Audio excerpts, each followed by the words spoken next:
Hi everyone, this is FBG Margot, and today's interview is going to be with Rona Ambrose, and she is a former Canadian politician who served from 2015 to just a few weeks ago as the interim director of the Conservative Party and leader of the opposition. She'll be joining the Canada Institute at the Woodrow Wilson International Center for Scholars, where she'll be focusing on Canadian-American relations. Although at the time of this interview, however, she was still in office. We really loved talking to Rona, and I hope you guys enjoy this episode. She was terrific. Thanks. Hi, this is FBG Jenn. And FBG Kristen. And I'm FBG Margot, host and producer. You're listening to the podcast that will help you keep a lid on the junk in the trunk and inspire you to live a happy and confident life. Each episode, we chat with motivational experts and celebs and share our own candid adventures in being healthy. If you're looking for a podcast that's equal parts hilarious and enlightening, well then welcome to the Fit Bottomed Girls podcast. Welcome back to the Fit Bottomed Girls podcast. This is FBG Margot, and on the line today we have Jenn. Yo. And we have Kristen. Hey guys. And Jenn, you weren't on this interview. Kristen and I were, and it was fascinating. We're speaking to Rona Ambrose today, and she is based in Canada. She is the chief conservative opponent, I guess you would call it, to Justin Trudeau.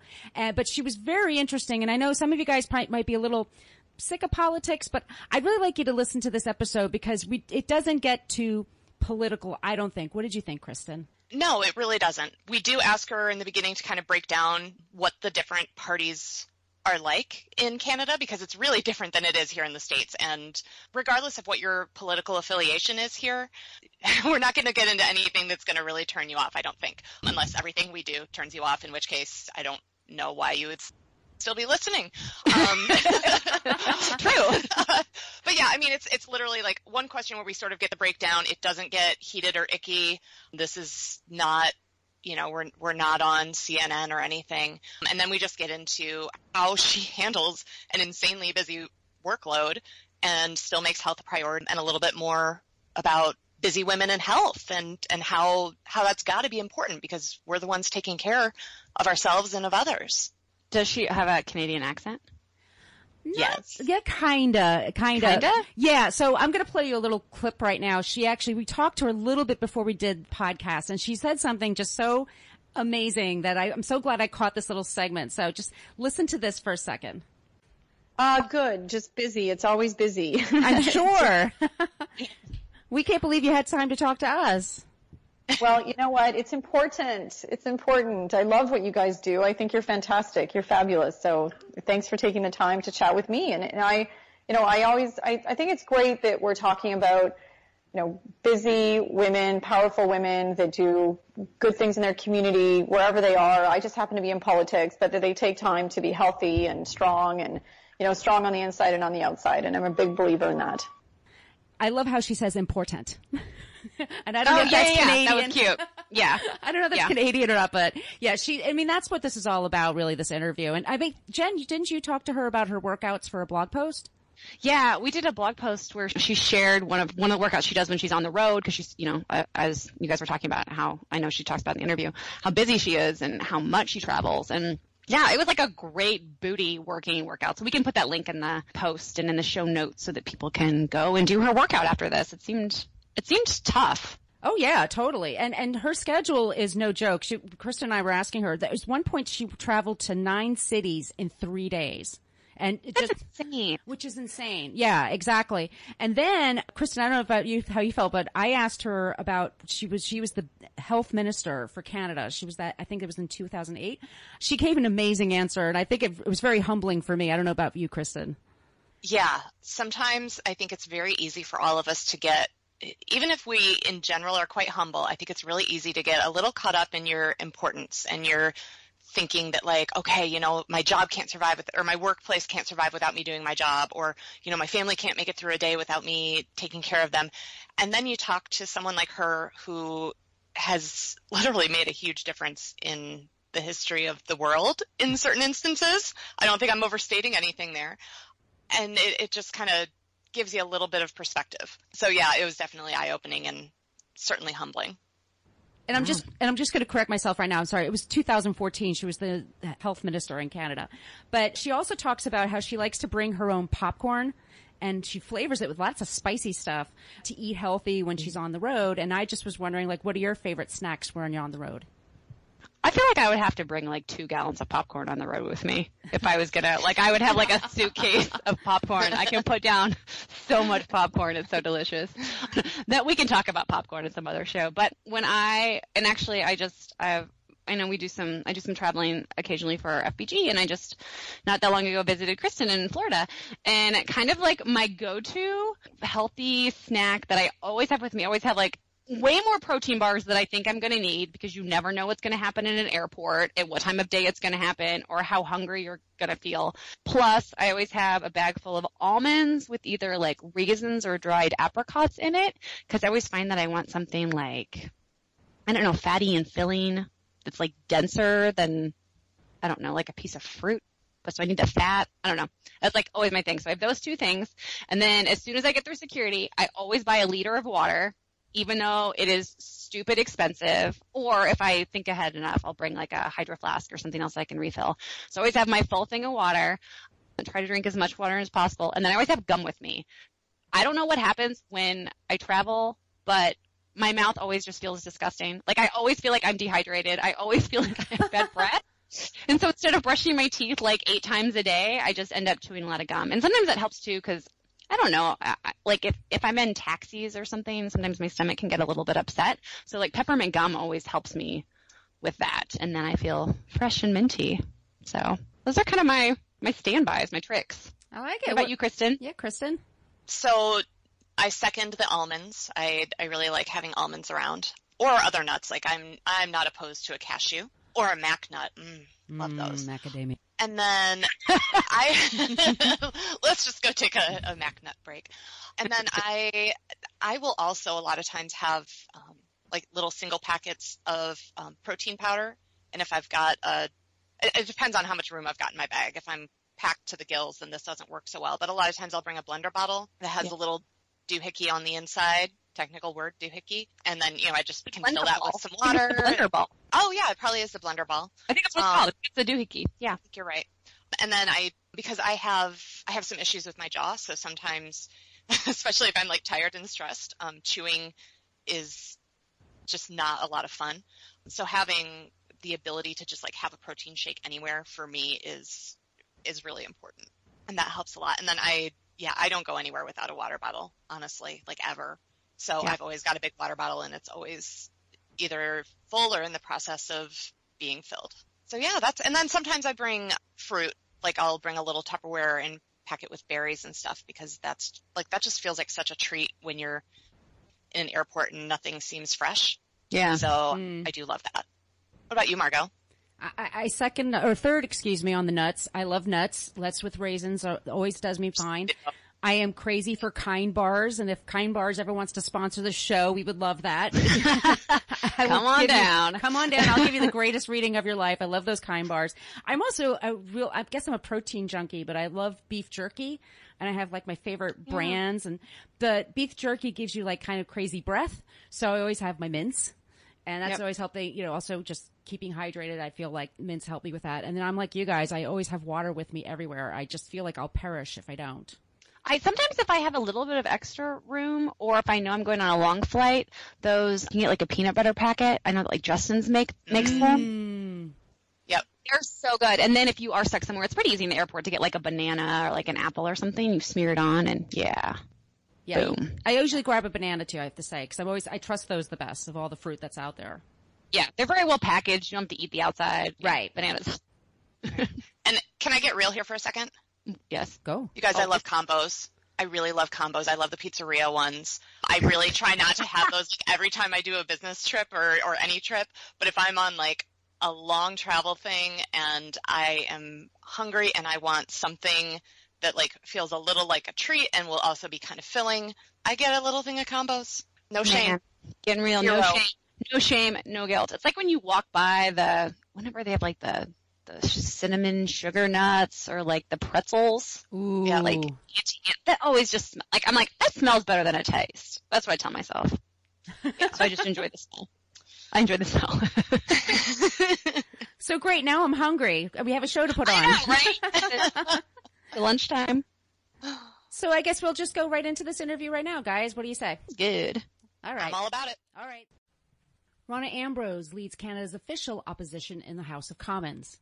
She's a respectful leader who puts her team first and is always willing to roll up her sleeves to get the job done. Behind the hot cup of tea is a determined public policy expert who understands that government actions can have a real impact on families and businesses across the country. As a key member of the Harper cabinet, she solved problems across 9 government departments, all while being named the most civil parliamentarian. Rona is focused on creating jobs, looking out for the middle class, and making sure our economy grows so that Canada can continue to be the best place on earth to live, work, and raise a family. She is a passionate advocate for women in Canada and around the world and led the global movement to create the International Day of the Girl at the United Nations. When she's not working, which is rare, Rona is usually found with hiking boots, making her way up to the summit. She's here today to talk about how she stays healthy and focused with a 24/7 career. Welcome to the show, Rona Ambrose. Thank you. Thanks for having me. Well, thank you, Rona. So this is Margot, and on the line today we have Kristen, and I'm going to ask you the first question. Doing research for this interview, I'm really enjoying learning about your career and how passionate you are about women's rights.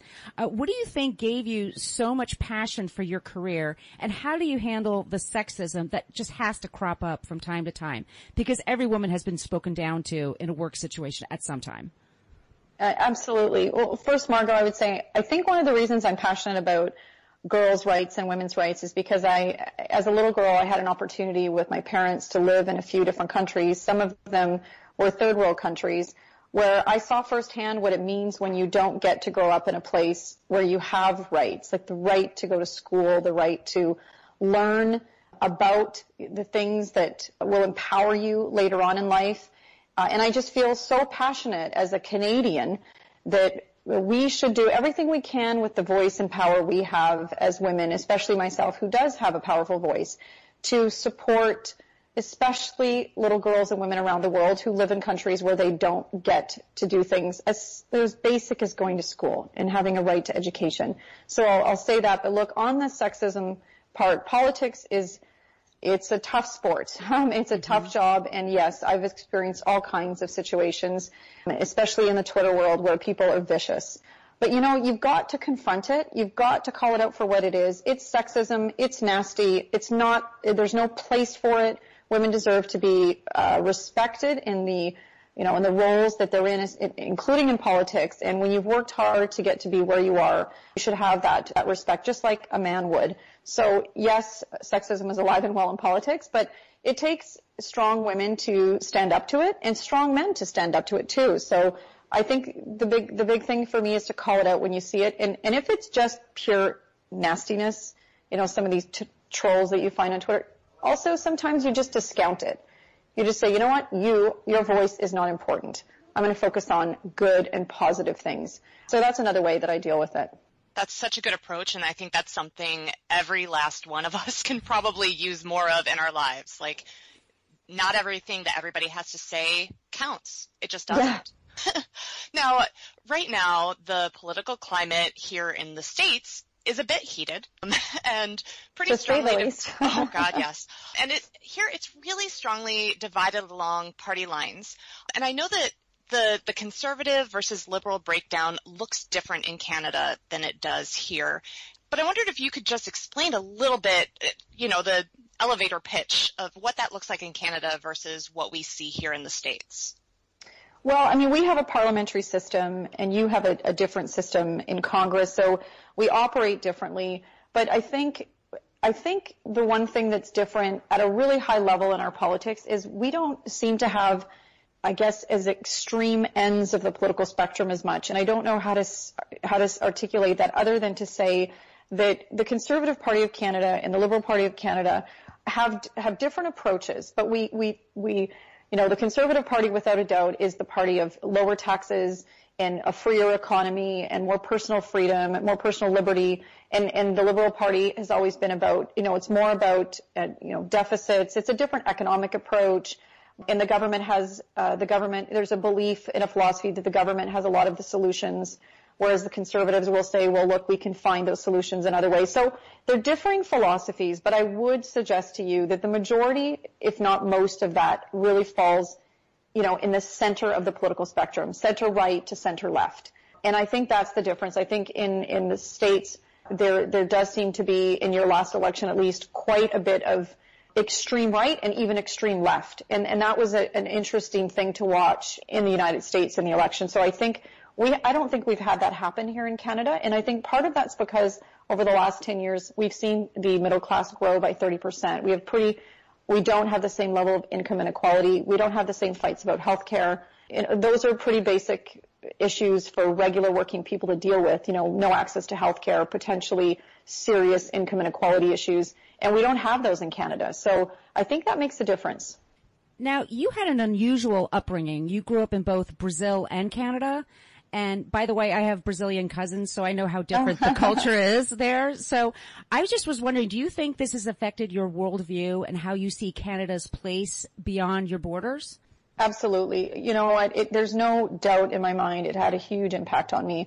We lived in 6 different countries when I was growing up. Brazil was the country we lived in the longest, so I've always liked to pretend that I have some Brazilian in me because I just love the Brazilian culture. I love the Brazilian people. I love the Brazilian food, and I miss it so much. But I'm first and foremost a Canadian. But one of the things that I learned, and I really, keep in my heart, is how lucky we are to be a Canadian. And when you grow up in different parts of the world, you just realize, wow, we have an amazing country, and we have to, continue to fight for the things that matter, like human rights, and never take for granted those kinds of issues. And remember how privileged we are to live in a country where we have those things. And if we do have a voice, to help people in places where they don't have those rights.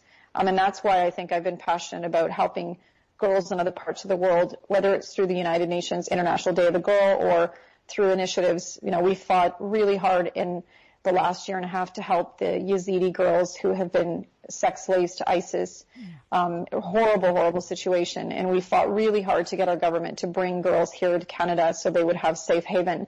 And if we don't use our voice to speak up for girls like this, they need us to do that because we're in a place of privilege and in a place of power. Yeah, so that actually leads me to what I had planned for my next question really well. I would love for you to tell us all about International Day of the Girl.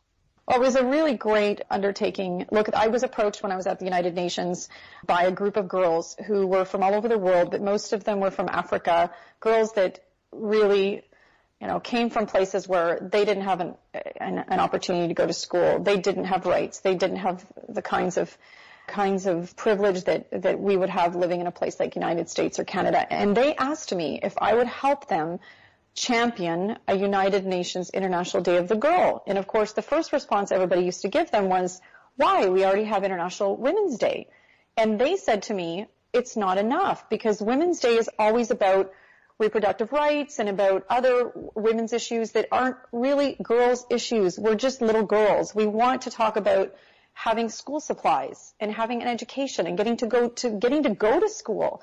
And more basic issues. We want to have our own voice and we want to learn about it early. And it occurred to me, it's so true because if we can have little girls at that age talking about empowerment and their rights, imagine how amazing, because these girls were anywhere from 8 years old to, 15, 16. But if they can learn about their rights at an early age, they will be so much more empowered when they become young women. So I said, I'm on board and I helped them. And that all sounds simplistic. It was a huge amount of work. I'm sure. Well, we had to convince all these countries to support it. It was a lot of meetings with world leaders.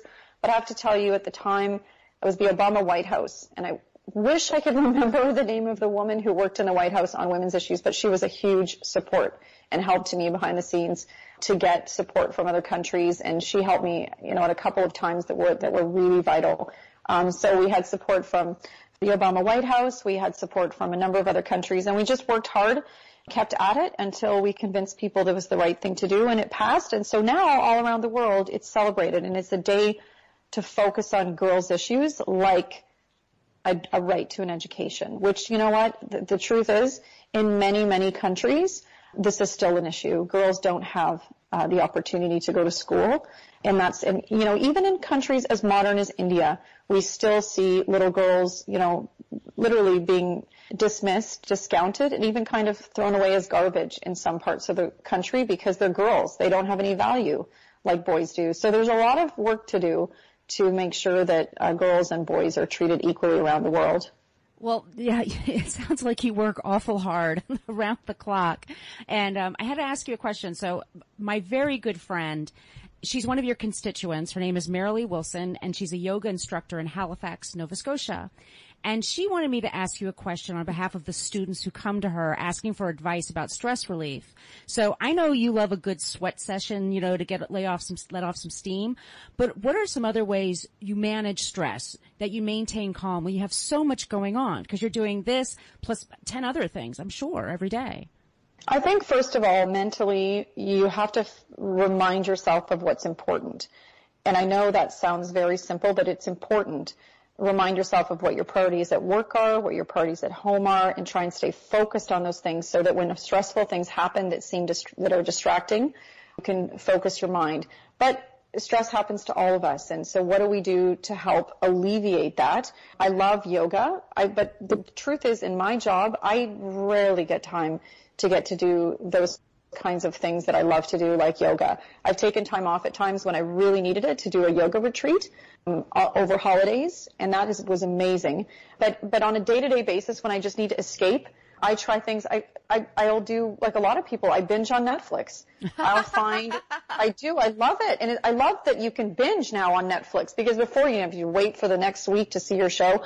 But I'll just say, okay, this morning they have a time off, a big bowl of popcorn, and I'm just going to watch a bunch of Netflix of a show that I love. It takes my mind off everything, and I love that. I also love to get out into nature, and I love that connection with nature. The crisp air, and when you're out snowshoeing or you're out hiking, just that feeling you get when you're out in nature is just so great for stress relief. So that's what I do. Of course, I take all my vitamins and do what my doctor tells me. My staff like to tease me, but I also have this Hudson's Bay blanket, this beautiful Hudson's Bay cashmere blanket that's like this amazing cuddle blanket. Embarrassingly, I take it everywhere. I have it. It's funny, but it's crazy. I have it on the plane, so I drag it out on the plane, and everyone teases me on the plane about it, that I have my own blankie, and then I take it to pretty much every hotel I have to stay in, everywhere I go, I take this blanket with me, because it's sort of just my own little cuddle blanket, so that I have a little piece of comfort with me. So that's a little stress relief, too. Oh, I bet. It's got to be nice to have something that just feels like yours and feels like home no matter where you are. Exactly. And, so, as we were just sort of discussing, like saying you're busy is a crazy understatement. So could you tell us a little bit about what does a typical day look like for you, if that even exists? And how do you logistically fit in a workout when you've got so many other responsibilities, and I'm sure so many people pulling at your sleeves asking you to do 5 other things that you didn't even sign up for? The only way I can fit in a workout is if I get up early and do it, and that's what I do. And it is to me the most important thing for my physical health and my mental health. I just love how you feel when you've been working out. It's just the wonderful thing. And yes, my job is busy, and a lot of people's lives are busy. But I can give you an example. I was in 9 cities in 3 days. Wow. I'm not kidding. I just got back, and that's how much I traveled in the last 3 days. So, that takes a toll. You try and eat healthy when you're on the road, and that's hard because you're always in front of, a snack bar in an airport, and they don't always have healthy snacks. But my days are busy, but, a lot of people's days are busy, but I try and get in that morning workout. We have a leadership team meeting every morning where we have to make important strategic decisions with my leadership team.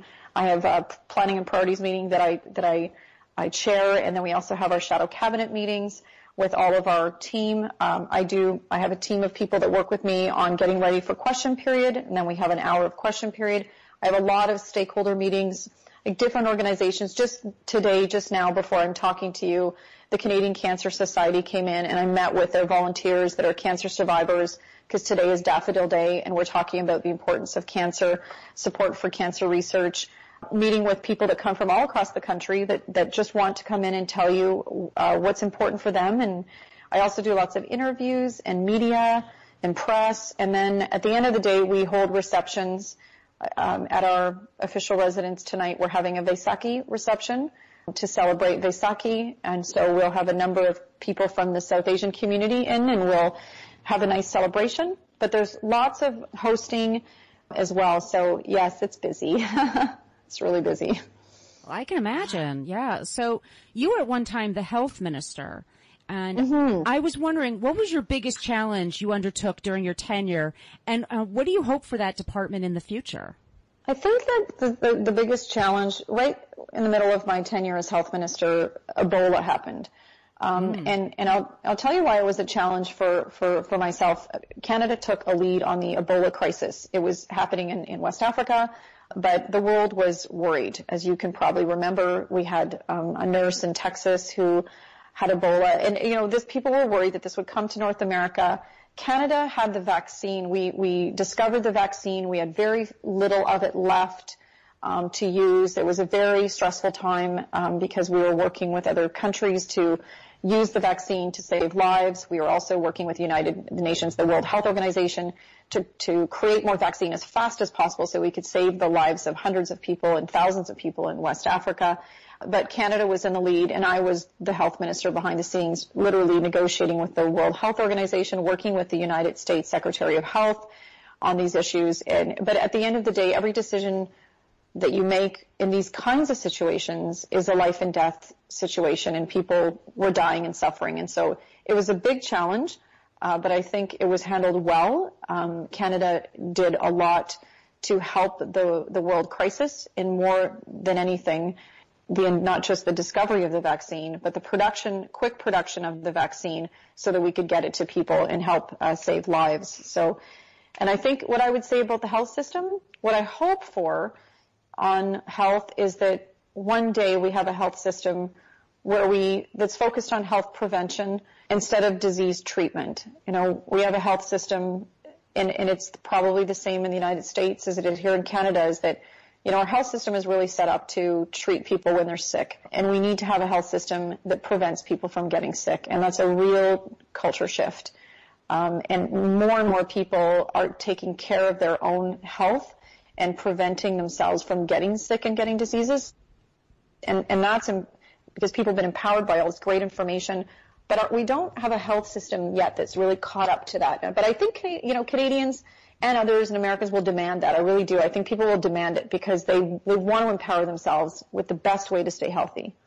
Now, you were just talking about having to negotiate with, the World Health Organization, and earlier you were talking about how nasty it can get in politics and, really fairly personal. And one of the things we hear from our readers, and if I'm being totally honest, this is something I really struggle with myself, is that confrontation is hard, especially when it comes to something about something you're really passionate about. I find it really easy to become overly emotional, and then, my argument loses all kinds of strength because then my voice shakes and, it goes downhill from there. Clearly, you're really good at this.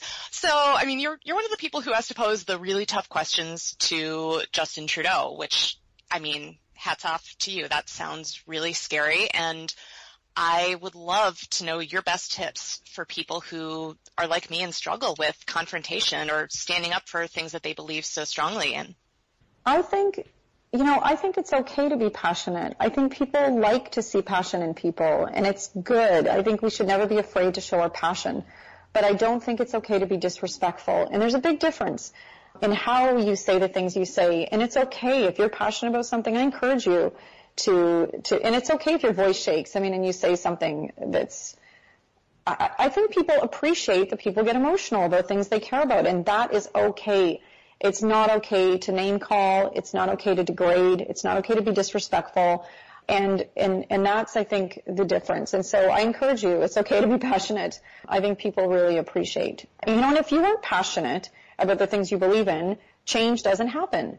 But I think where people lose credibility, and I don't think that's what you're talking about, is when they start to name call and get really disrespectful. Because look, we may all have different ideas, and in the House of Commons, this happens for us. I mean, I'm asking a tough question, but I would never say it in a way that I felt was disrespecting the Prime Minister. He's still the Prime Minister.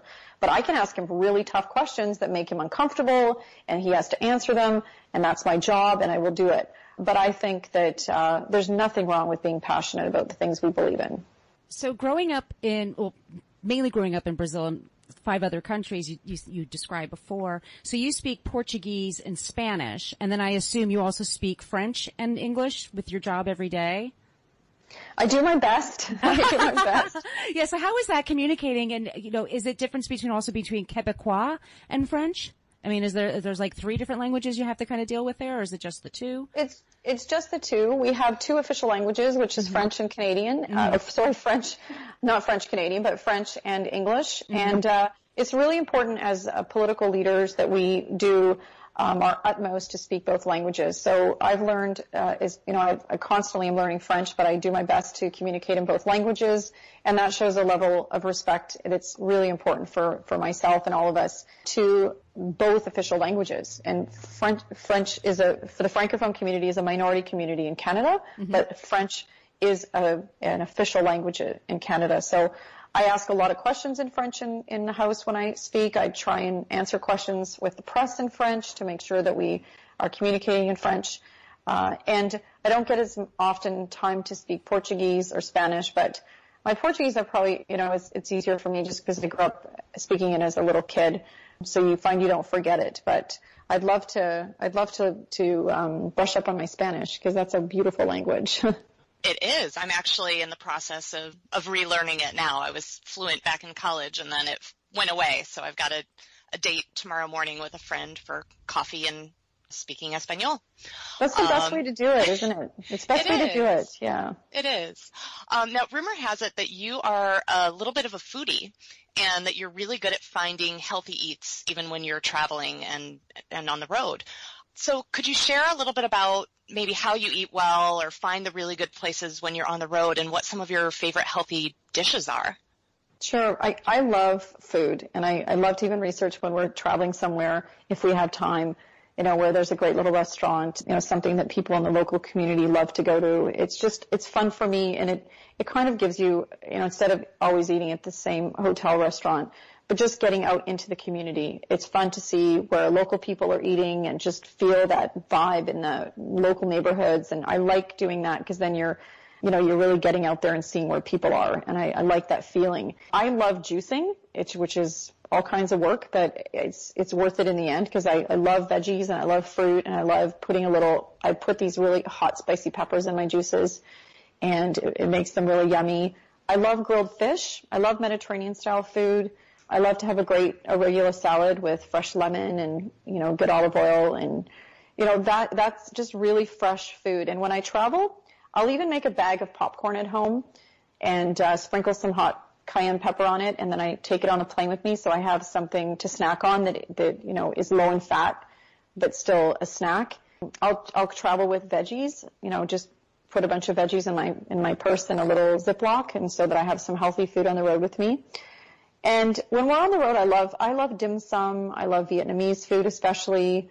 I love ramen. I love pho. So we will find places like that to go for, a great pho soup or some dim sum. And I guess, of course, I also love to have a martini, but that's not a great snack. Oh, yes, it is. That would be a really good snack, actually.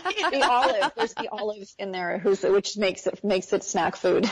Totally. Yeah, it's eligible to be considered a snack food because of the olive. Absolutely. Totally a redeeming quality. Yeah.